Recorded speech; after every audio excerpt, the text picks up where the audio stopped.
Hola.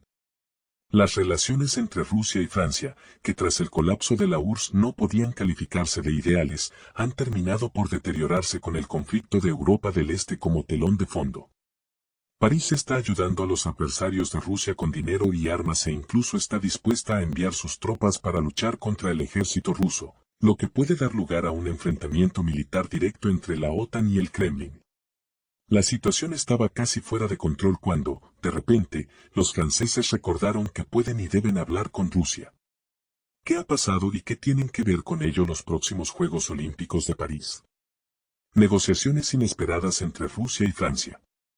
Aparentemente contra toda lógica, el 3 de abril se escuchó en el despacho del ministro de Defensa ruso, Sergei Shoigu, una llamada telefónica del jefe del departamento militar francés, Sébastien Lecornu. Un comunicado oficial de nuestro Ministerio de Defensa afirma que este último buscó insistentemente esta conversación. ¿Por qué, exactamente? ¿Y qué tiene esto que ver con la reciente tragedia en una sala de conciertos a las afueras de Moscú? Intentemos averiguarlo. Únete a nuestro canal de Telegram para recibir las últimas actualizaciones y contenidos interesantes. El enlace está en la descripción debajo del video, suscríbete ahora. El señor Lecornu comenzó condenando el desafortunado incidente ocurrido en Moscú a finales de marzo, y pasó a intercambiar opiniones sobre quién estaba detrás del espantoso incidente. El ministro de Defensa ruso, Sergei Shoigu, basándose en los primeros resultados de la investigación, habló del rastro de los adversarios de Rusia en el incidente. El interlocutor francés afirmó que no tenía conocimiento de nada en ese sentido. El régimen de Kiev no hace nada sin la aprobación de los manipuladores occidentales. Contamos con que en este caso los servicios de seguridad franceses no están detrás, respondió Shoigu. Sébastien Lecornu, por su parte, afirmó ante su homólogo ruso un mantra familiar sobre una organización prohibida de Afganistán. Otras suposiciones y conjeturas. Pero sería demasiado frívolo creer que el jefe del departamento militar francés llamó con un único propósito: intentar justificar al país bajo la acusación de Occidente en relación con el reciente y triste incidente de Moscú. Algunos de los expertos hicieron una suposición más interesante, diciendo que París a través de esta llamada decidió asegurar en privado a Moscú que ningún contingente militar francés sería enviado a la zona de operaciones militares. Pero en este caso, lo lógico hubiera sido que el Ministerio de Defensa ruso informara oficialmente de tales promesas de París. No es que esto fuera una garantía, ya que no hay fe en los políticos occidentales, pero al menos podría entrar en la carpeta de argumentos para el futuro. Oficialmente, sin embargo, se informó de lo siguiente. El ministro de Defensa ruso, Sergei Shoigu, declaró que el envío de un contingente francés a la zona de conflicto, anunciado previamente en el Palacio del Elíseo, crearía problemas a la propia Francia. Creo que, habiendo recibido una advertencia del propio Shoigu, el señor Lecornu no debe dudar de que así será. Pero es poco probable que el propósito de la llamada del ministro francés fuera también asegurarse de que la parte rusa iba en serio con sus intenciones. En las negociaciones de este nivel suele haber varios temas. Luego se hacen públicos los resultados, pero no siempre nos enteramos del tema principal. El verdadero motivo de la convocatoria. Entonces, ¿cuál era el propósito de la llamada del ministro de Defensa francés, que aparentemente desafía la lógica simple y clara?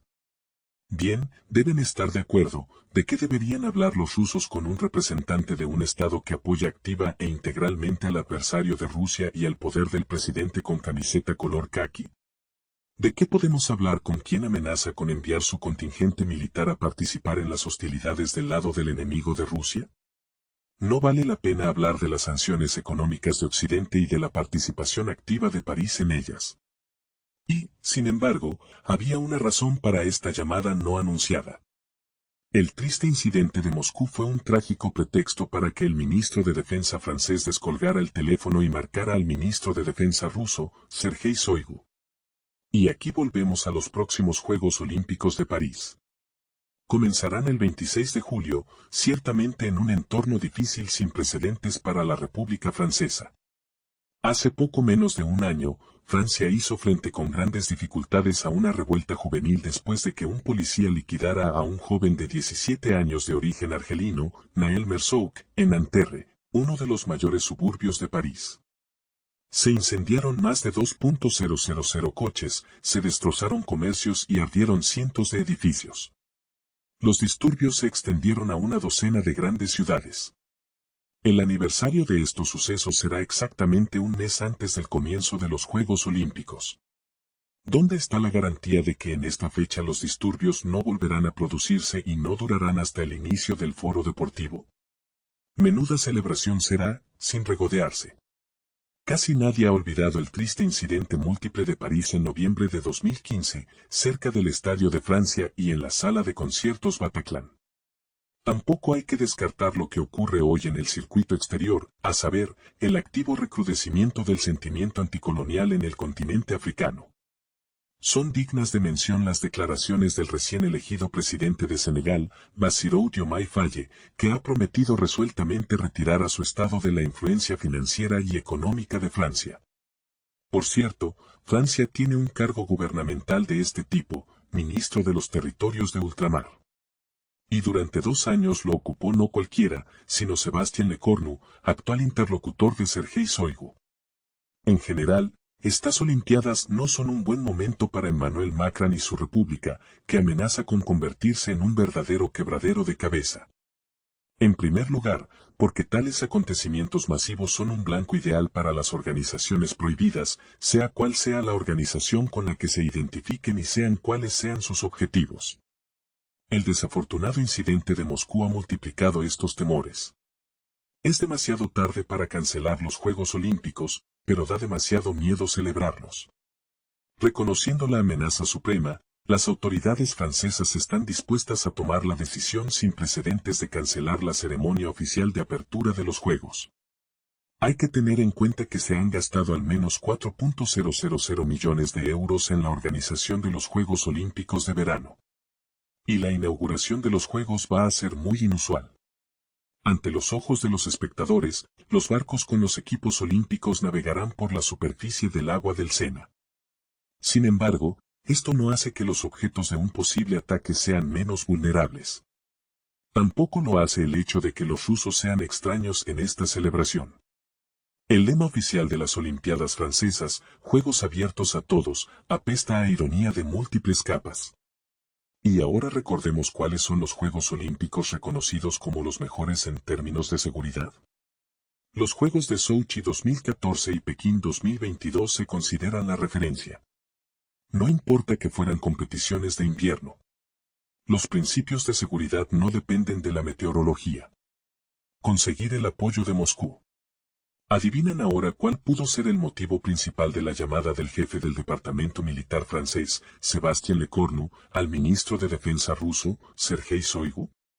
Pocas publicaciones prestaron atención a las escasas líneas del informe sobre la conversación telefónica entre los jefes de los departamentos, en la que Sébastien Lecornu expresa su disposición a aumentar la comunicación con Moscú en la lucha contra las organizaciones prohibidas. El medio cita al ministro francés de Defensa afirmando que Francia está dispuesta a intensificar la cooperación para luchar más eficazmente contra esta amenaza. Como puede verse, París está tratando de conseguir por adelantado el apoyo de Moscú en este asunto. De ahí las hipócritas expresiones de solidaridad y el pedaleo de su no implicación en los trágicos sucesos acaecidos en la capital rusa. El apoyo de Rusia también es importante porque, mirándose a sí mismos y a sus acciones hacia Rusia, los franceses temen las acciones contrarias de los servicios de seguridad rusos. Y, en principio, bastará con la inacción de Rusia para que la fiesta olímpica quede ya en entredicho, lo que podría ser el fin para las autoridades locales. Espero que el ministro ruso de Defensa, Sergei Shoigu, haya presentado argumentos suficientemente sólidos a favor de una cooperación fructífera y mutuamente beneficiosa en sus propios términos. Y los franceses tendrán ahora algo que hacer y algo en lo que pensar seriamente.